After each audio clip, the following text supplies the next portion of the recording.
Welcome to Pondering AI. I'm your host, Kimberly Nevela. In this episode, we're pondering data subjectification and representation with Olga Goriunova. Olga is a professor of media arts at Royal Holloway at the University of London and author of the fantastic new book, Ideal Subjects, The Abstract People of AI. Olga, welcome to the show. Thank you so much, Kimberly. Thank you for inviting me. Yes, I've been very excited for this conversation. Now, you are a cultural theorist who works at the intersection of multiple domains and disciplines. Can you tell us a little bit about what those disciplines are? And if you had any inkling at all when you were starting out that this is where your life's work would end up? Yes, good question. So I was originally trained in philology and the kind of very attentive study of text and language in all its manifestations as it kind of slowly unfolds through history. So I guess that is remains in some way the kind of the aesthetic of the engagement, that I look for those kinds of aesthetic and literary imaginations, but in a culture that is now so much shaped by technology. So to give you an anecdote about my early career efforts, when I was finishing university, I got a job in a computer magazine. And the editor, I don't know why or how it happened, the editor asked me, in our first meeting, so do you know anything about computers? And I said, no, nothing.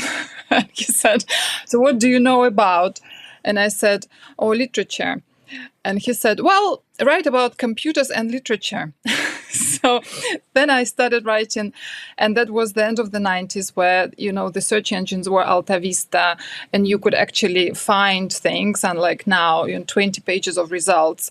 So I started Alta Vistin and discovered, Google didn't exist at the time, that there's a whole, range of computer literature and art with computers and media.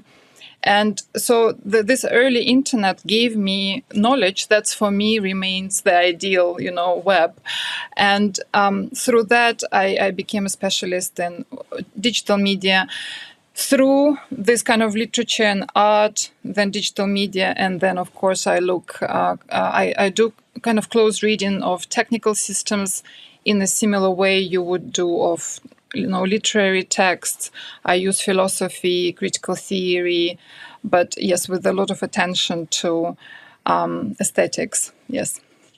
Well, I have to say that the book was really exciting in a lot of ways because it brings together a lot of threads when we've been talking about this trend towards hyper-personalization and where that might go wrong, and really trying to rationalize and think about what it means as things increasingly go digital, including sort of representations of ourselves.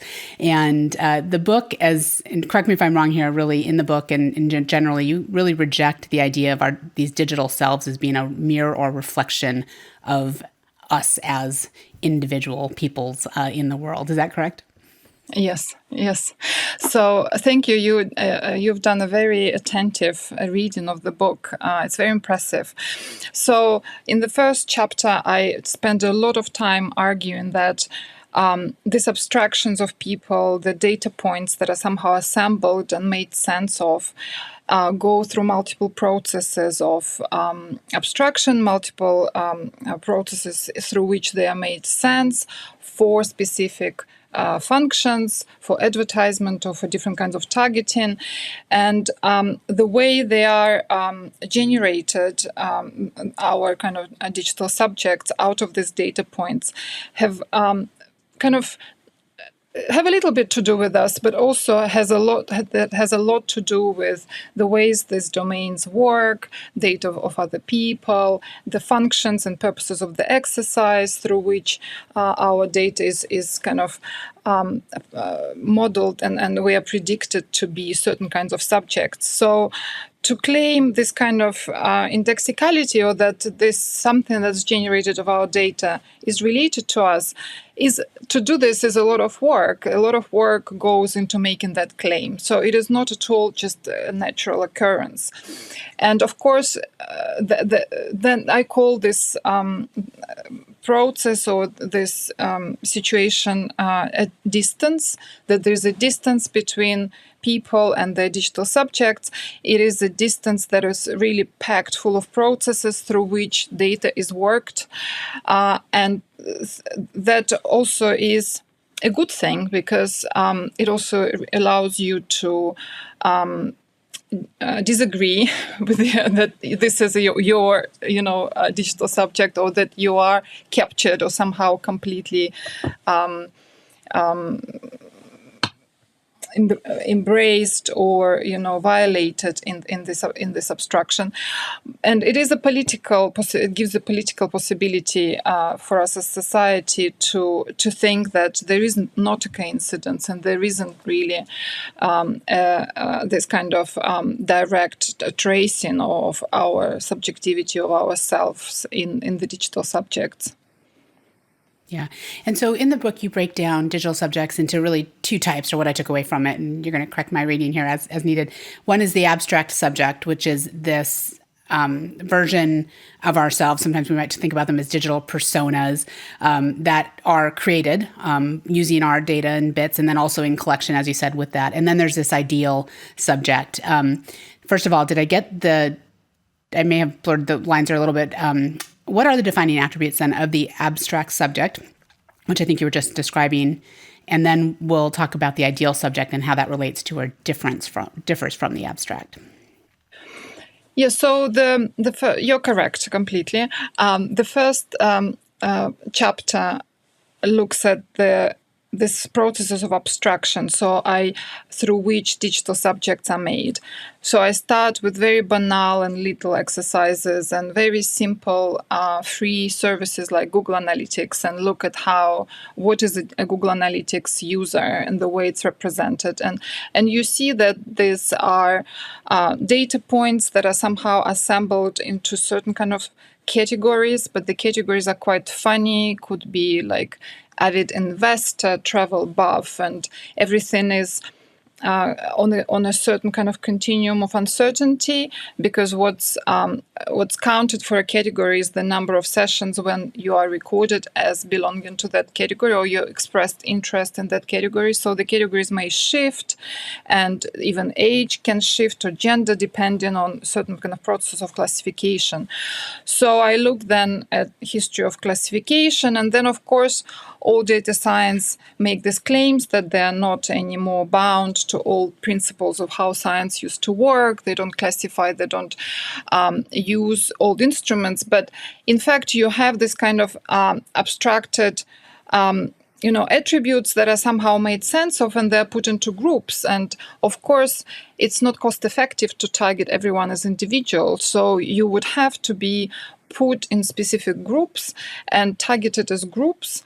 And in that sense, then there is no real individual in these processes. The data points are really small, and they are below the level of the individual. I don't know, having lactose intolerance, for instance.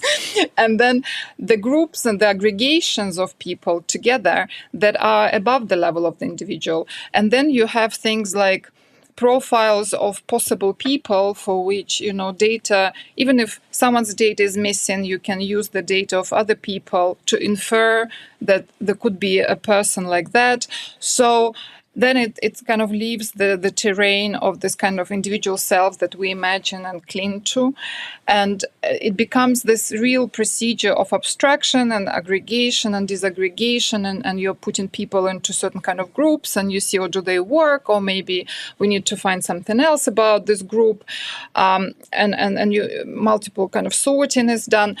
So in that sense, I talk about this as abstraction because it is in some way rooted in the old kind of abstractive processes through which science worked, ordering the world through categories and creating this kind of tables that systematize knowledge. But then with AI, machine learning, as we know, tables are vectorized. You have everything in vector spaces, and then kind of this kind of patterns and clustering of data points. So then something happened with these tables. They become non-normative. They become they go crazy, and they lose their kind of normative capacity. But then they transform into something else, and they acquire different kind of threat. So I look at abstraction because it's what sciences kind of do, and I look at how this works technically, but also how when philosophers started thinking about the possibility of thought, especially with Enlightenment in 17th century, they started the kind of famous beginnings is that you look back at yourself, to contemplate yourself, to confirm that you exist. To be a subject, you have to look back at yourself, reflect on your day, reflect on your behavior, reflect on who you are, think about what you want. But what I set up in chapter 1 is that there is a distance in the abstraction through which digital subjects are created. And it also very curiously resembles the distance that we are very used to when we are thinking about ourselves. And the second chapter says, well, but no one really seriously thinks about thinking anymore. We know now it's all about desire. So why do we care about these abstractions if they can just operate there in the abstract space? What do we care? So then I introduce something else, and that comes with desire and with the ideal subjects. Yeah.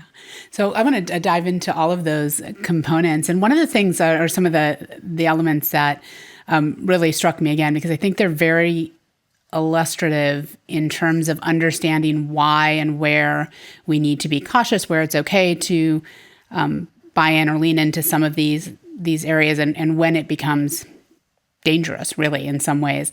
And in reading the book, one of the elements that really struck me was this thinking about the differential between me versus I, and I in the collective sense. So what I experience, or what I think my own sense of self is, versus the version of the self that is being projected back at me by the systems and through all these digital ecosystems that we're working in. And you talked before about personas and profiles, and you give this example of the very common Spotify experience that I thought was just such a simple and grounded way of illustrating that point. And I think probably also tells us a little bit about that differential between abstract and the ideal.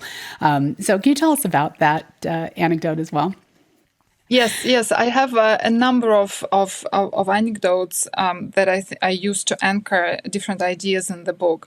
So the Spotify example, and this is really also maybe relates back or forward to the question of the limit of digital subjects and abstract subjects and ideal subjects, is that this term subject itself is really also a problem, because we over-fixate on this extreme individuality of ourselves, and we are asked all the time to kind of polish ourselves as these precious stones to become uniquely us, and that is the foundation of good mental health, or something that you have to be really careful, attentive to yourself, which is in some ways is a good practice. But the question is how and what and whether in this process this extreme individualization obscures the fact that people exist only in relation to one another.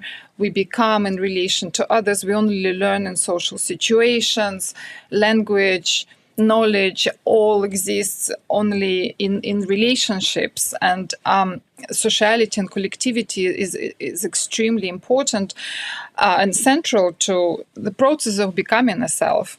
So in the Spotify example, is that in 2023, Spotify released these 8 portraits that people could be matched with in terms of their listening habits.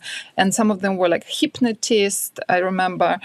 And so it was, in that example, I was very interested in how this kind of extreme individuation, that the system tells you what you're like and who you are like, which is presented as an objective knowledge, because it's, they have data on every song you listen to. So there is a certain level of facticity and objectivity about it.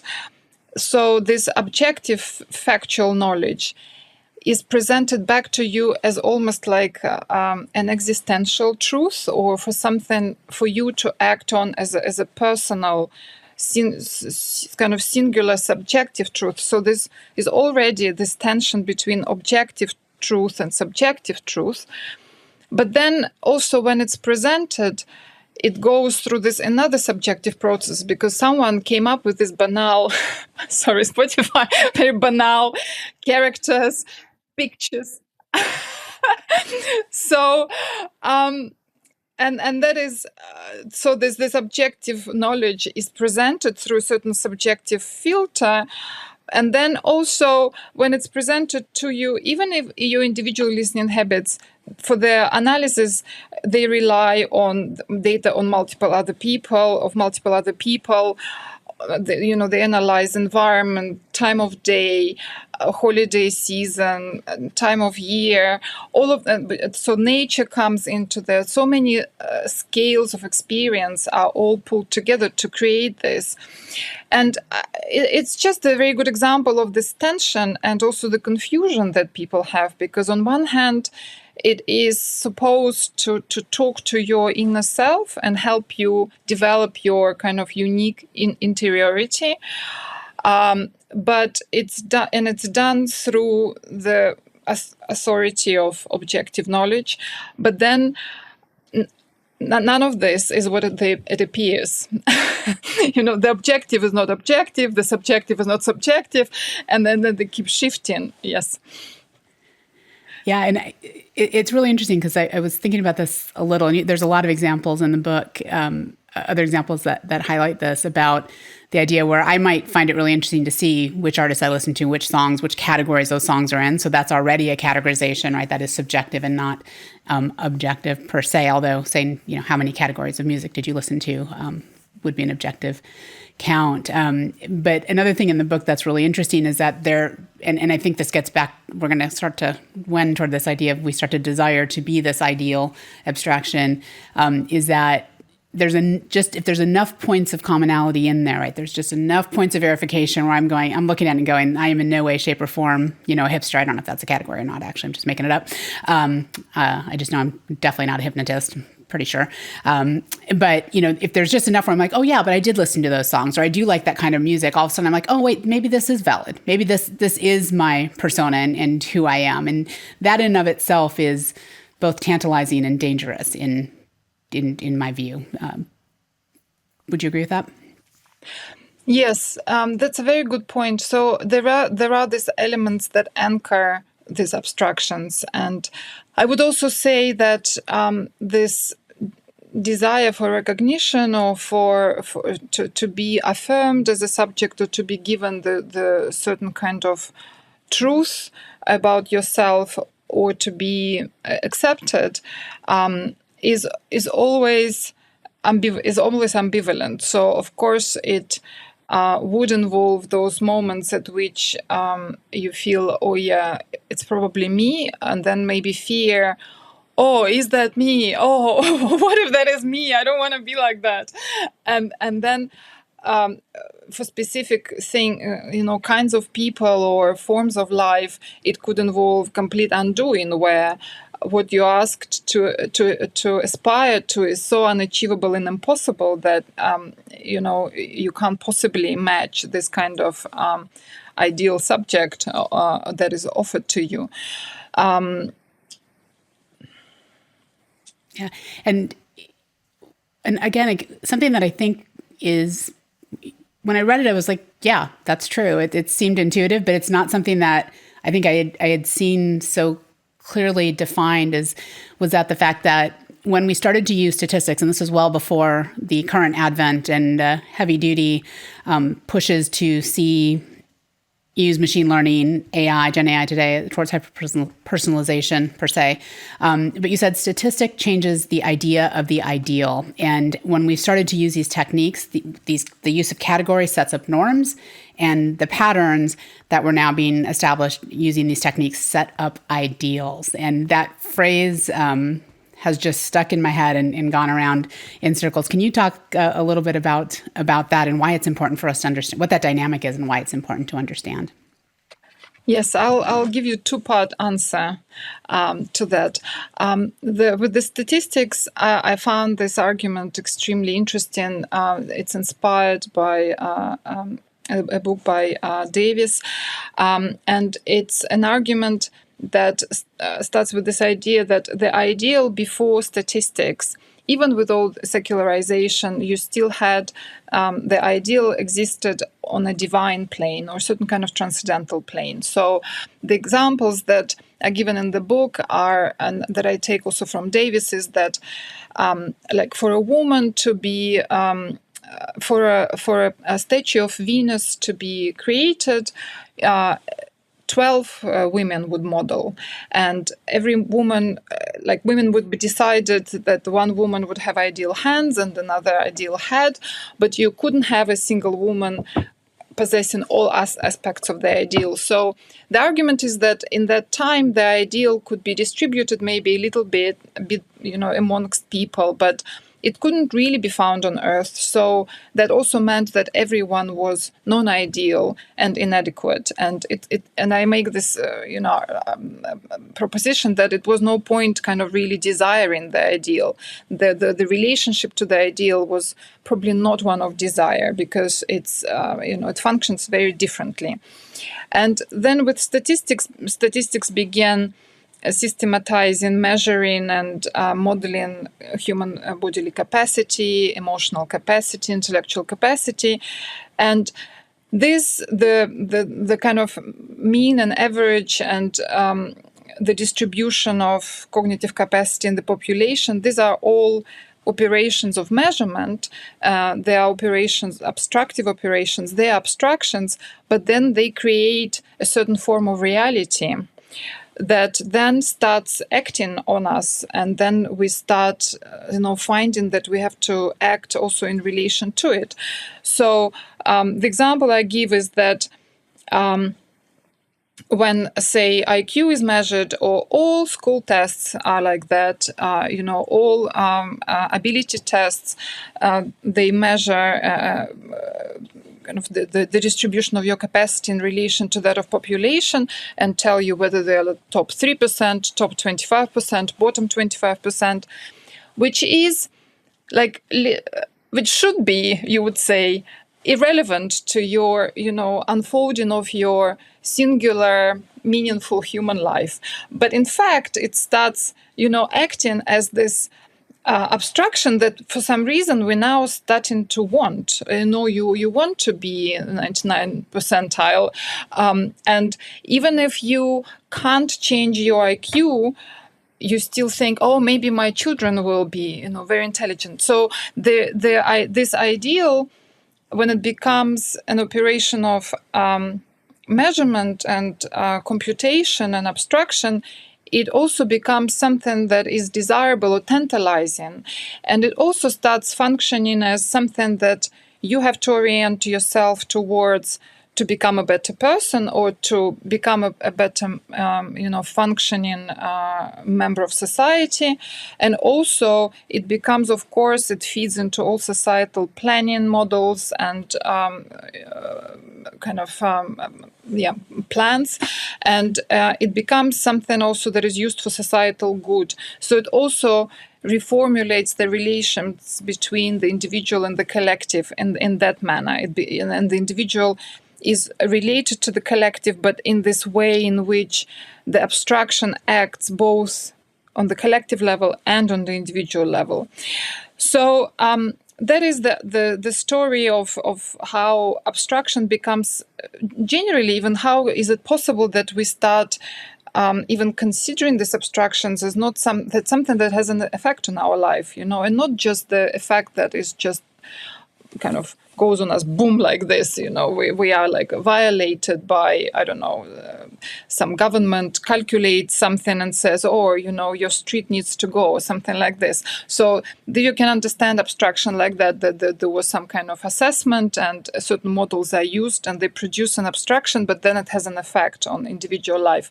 But how is it that we, from kind of bottom up, you could say, start dealing with abstractions in this way that they start having an effect on us, is what I describe as desiring the abstraction and desiring the ideal. So I write that there is a moment at which ideal becomes engaged in the processes of calculation, and I think there is something that just kept continuing since that time. So that is what I suggest, is that we start desiring these ideals that are produced through formula, and desire as a force, this kind of openness to the world and orientation to the world, is never only positive.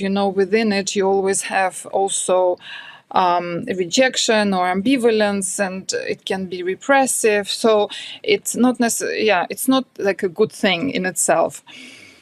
So that's one part of the answer of why and how is it even possible that we have this kind of intimate relationship. We consider this results of calculation as something that can have an effect on us, and that we should aspire to, or somehow reject, or in any way take a position towards. The categories set up norms and patterns set up ideals. So that phrase comes from the consideration that when you had categories and statistics and norms, you also had different processes through which things were kind of checked and managed, and statistics as a discipline has also its own tools through which things are controlled. But also politically, I think we have developed strategies to deal with the norms. When the whole history of feminism is, you could say, a certain response to the norm of what a woman should be, and a pushback and a redefinition of a norm, of a category of a woman. So there's a long history of dealing with those processes. Whereas for what happens now is that when you have these data patterns and you have this abstraction of relations, they produce forms of reality that are new in their genesis, and we don't have political habits and tools necessarily to deal with them so easily. This would then seem to foreshadow, in a lot of ways, a term we often hear within organizations, and that of the ideal customer. So the ideal as a term comes from two sources. One is maths, where you have ideal mathematical objects, which are projections. So you have a system, and for it to explain how it works, mathematicians would infer that there must be another element in the system, and then it explains how the system works. And this projected element, inferred element, is called ideal mathematical object. And then it starts acting on its own at next levels of analysis. It kind of acquires a life of its own. So from that point of view, you have all these data points that are sorted in certain kind of patterns and modeled, and then projected into certain kind of predictions. And you have abstractions of relations that then start acting as if they are reality, and then start coming back to reality as if they, described and captured its principles. So in that sense, it is in this history of creating inferences and abstracting something that then comes back and is postulated as the source, or the true mode of existence of this thing. And the other part of it is the of course, the ideal as we use in common language is something that is desirable, that's something that is good, that's something that is, we need to want or we want. And that ideal also makes an appearance here because all of these exercises, they set up goals, they desire outcomes, they set up conditions under which this would be considered a successful exercise or a failed one. What is the useful outcome? They set up the initial conditions and, benchmark the models on the basis of how well they perform. And the whole idea of ideal customer or ideal situation I first encountered in marketing when I started studying these processes in marketing. So it comes from this kind of what are the needs and what are the situations within which this exercise is set up. And in that sense, on one hand, you have this kind of mathematical ideal and certain kind of projection that then acquires a life of its own, becomes reality. But on the other hand, you have a situation where this whole thing is set up to function to certain ends and in a way that has specific measures of success or failure and specific evaluations and specific functions that are not really concerned with you, The production of your ideal subject does not have you at its core, is not, doesn't care about you profoundly. Yes. You're right. The narrative is that these systems, and especially today, the AIs and your digital assistant is going to reflect your desires back to you and help you achieve those. But as you're talking there, it has nothing to do really with you as the individual, right? The ideal that's being reflected back to us is the ideal for whoever has actually created that projection and they have an objective. So we are naturally inclined to want to strive towards those evaluations, right? I may want to be a hipster, never going to be, never was, and for no good reason, right? I'm operating perfectly well, I think, without that. But that's an evaluation that's offered, and someone might say that's what I want to be, because I think that seems like in the broader scope of things, and not necessarily just appreciating who you are and being comfortable there. So, is it also true then that in this case that who is offering that projection and offering that ideal and what their intent is becomes really critically important? Of course, you're right. And maybe not necessarily even who, because it's not about specific people. There are systems and there are industries and there are, whole markets and that function to capture and trade this kind of possible aspects of people. Like if you like watching a film or a TV, or if you like just relaxing on your sofa in the evening watching something that in itself as a little piece of characteristic is then extracted and packaged with all the other people who might have similar inclinations, and then it becomes something that can be traded, and sold and bought, and becomes the foundation of evaluation of a value of a company which offers these kinds of services. I don't know, Netflix. I'm speculating, but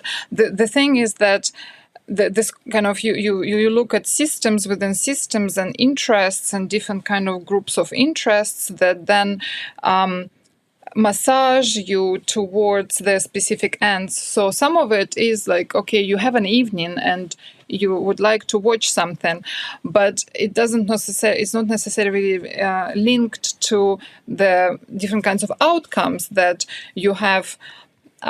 Financial instruments that relate to the future projection that you will always want this, or that this promise, for instance, of Netflix is that it would give you personalized viewing suggestions, because of course, it has to be cost effective. So you probably get a personalized poster, but the films are not very different, as people discover. So you have to look at kind of, cost benefit. A lot of it is about the cost and, and trying to sell you something or somehow make a profit of you or direct you towards certain aims. That's certainly a very large part of it. Yeah.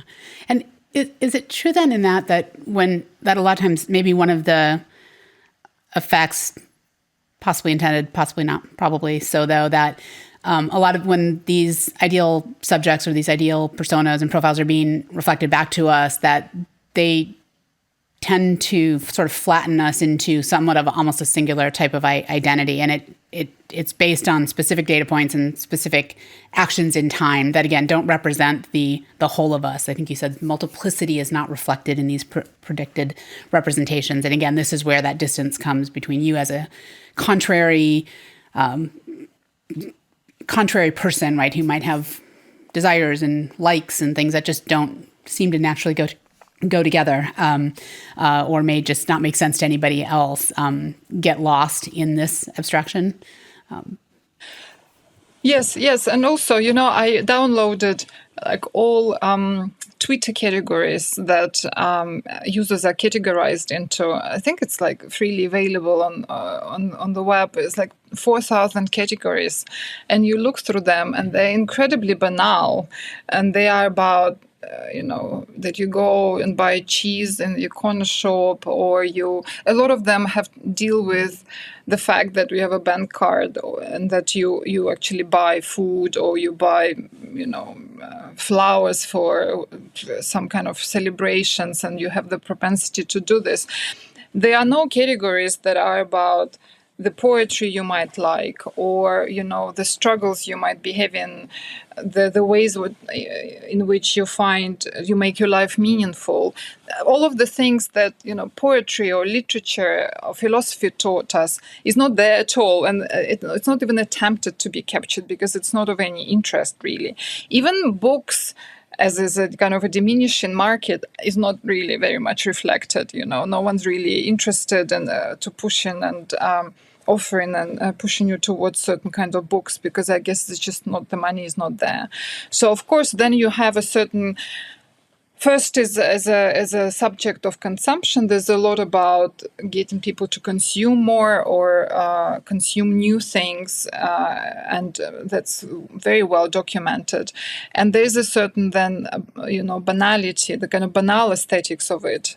That is, I'm not sure if everyone's pushed towards kind of the same, because the market is kind of producing this endless differentiation of tiny differences of objects, but that there's a general push towards consumption as a form of self-realization that's been going for a long while, and now it's intensified with this as well, and a lot of these processes are used for that, to model you as a certain kind of consumer and push you towards even more things, and that's extremely banal. Another element I think is really critical in the book, and I believe is maybe the focus of the third chapter and final chapter, is really talking about this designation of reality. And you mentioned it before, where sometimes these things get projected back to us, and then they actually do influence. We start to desire them, so they influence our behavior, and it becomes an interesting self-propagating project. And somewhere in there, you might lose track of which came first, like what you actually wanted or intended, and then what they wanted, and just kind of goes round and round. At one point, I think you used an example of the Mobius strip, which I thought was great. But you had also said in the book that inference is often harmless to an individual, maybe in that point, but it's core to reconditioning the conditions of, or to reconfiguring, the conditions of future life. So that future rendering becomes reality. Can you talk a little bit about why it was important for you to really lean in and bring that point to folks' attention as well? Because I think it is incredibly important, yes, especially at this moment in time.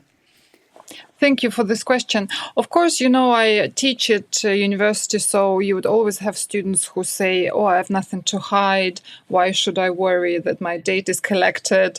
Maybe they can recommend me something I would like, and the contrary student. And the example I use in the book is that of a biobank, which is a British organization that collects data from, I think, 500 participants over a very long period of time. So the participants gave them signed the contracts in which they are volunteers, and the contract specified that this data would not be used for commercial purposes and for science and research only. And the tracking involves quite specific and quite substantial biological tracking. They once in a while do all kinds of tests, and they write diaries and wear wearable devices, and the different kind of biological markers are tracked over time in relation to their life habits and behaviors and choices and genetic predispositions and things like that. So it all sounds good in some way, except that it's been revealed that multiple companies that deal with pensions or insurance have been buying their data.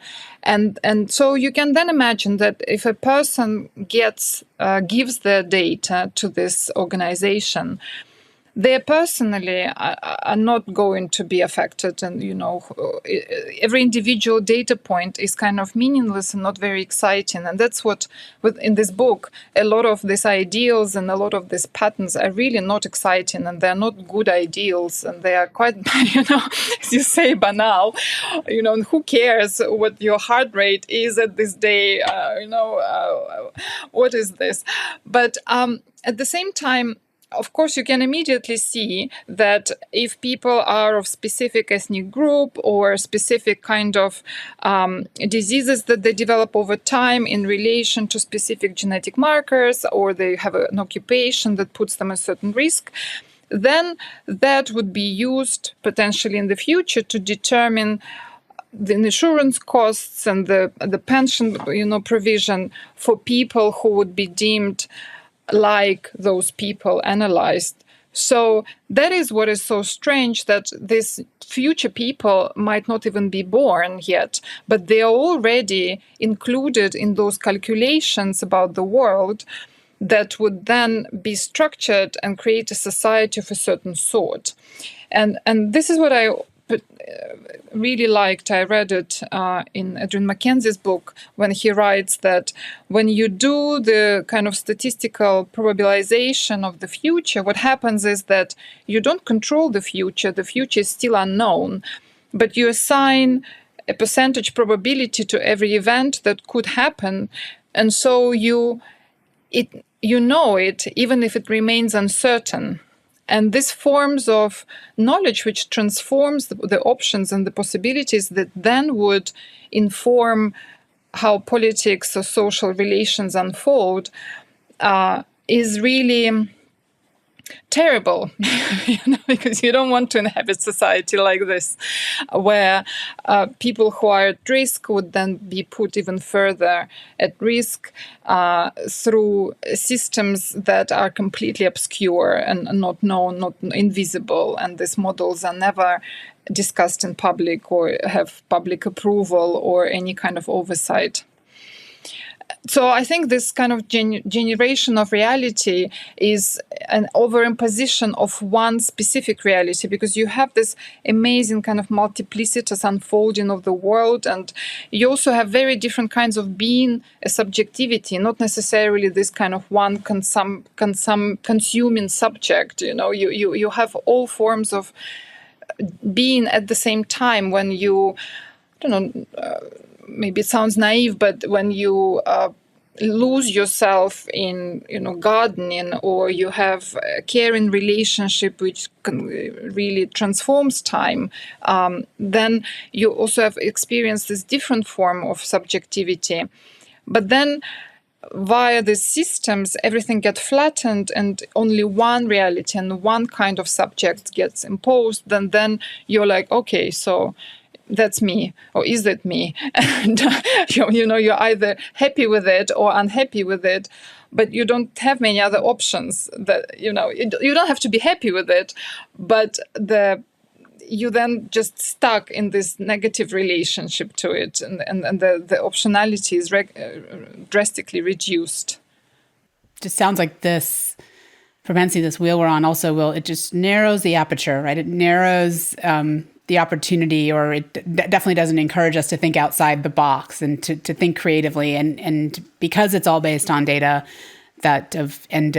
in a certain point of time, right? So there's a context, right? There's a both environmental, social, political context. All of these things are also captured in. It seems to be anchoring us to history in a way. So and I think that's always true. That history always defines defines or influences the future and how we move forward. But in this way, it actually doesn't seem like we're always going to be building something now that's always anchored in that. And so that idea of new possibilities or a new way to do things entirely, right? You maybe look at how do we approach something like healthcare, isn't necessarily on the table when we're just looking to optimize within the system that we already have.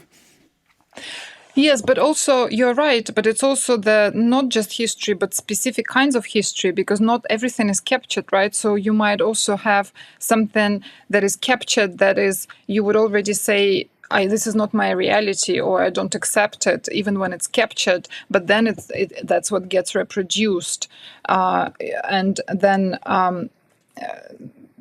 history, in the term historical, should mean that it's changeable, but it becomes the opposite, that it gets fed into these abstractions and then abstracted even further, and then starts acting as if it's reality. Yeah. Very interesting. So as you are moving forward then from this research, what is it that you're thinking about next in these days? What are the big open questions that you're grappling with, and those that you think we should all perhaps grapple with a bit more? Yes, thank you. I find this part in the book which is about desiring abstraction, and I also talk about the truth and how there's this subjective truth that is developed through the practice of knowing yourself, and objective truth, which is the truth of sciences or any formal system of logic or knowledge, and how these get reconfigured. And generally, I think this relationship between desire and truth, and desiring abstraction, desiring truth, is something that I would like to explore further. And with, of course, now everything's about large language models, and you have to deal with your students. I have to deal with my students presenting project ideas that are generated by ChatGPT. This is really clear that this is not the ideas, a minority of students, but still. And it generates in me such a rejection when the students present the products of LLM, that is clear to me that is about desire, because only where desire is involved you can have such an aversion to something. And I'm thinking through this figure as well, again, about why we expect and desire the truth in text, or the truth in a textual product.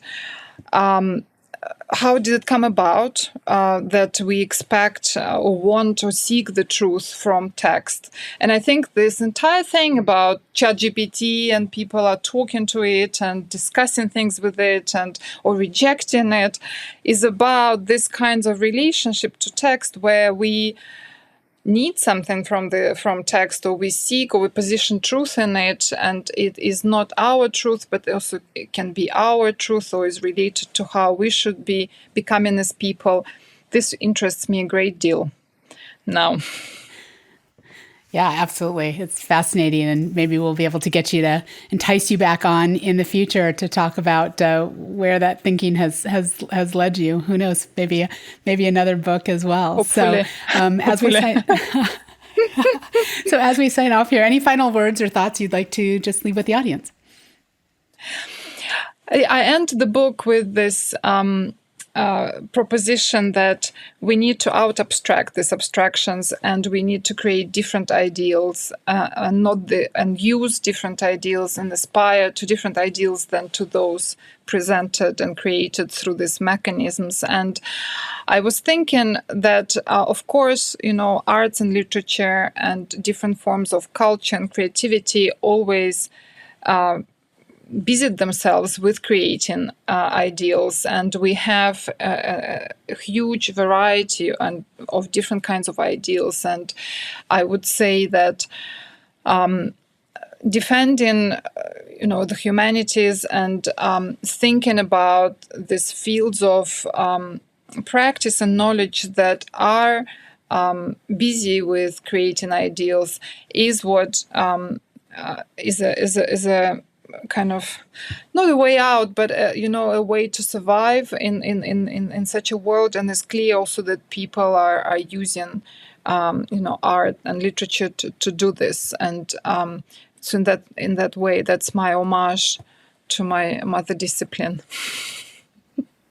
That's excellent. And it's a fabulous, fabulous note to end on. So thank you so much for your time and insights today. As I said, I really enjoyed the book. I've gone back to it several times, and I think it does a great job of really articulating some of the influences and forces at work in our world today. So thanks again. Thank you so much, Kimberly. Thank you.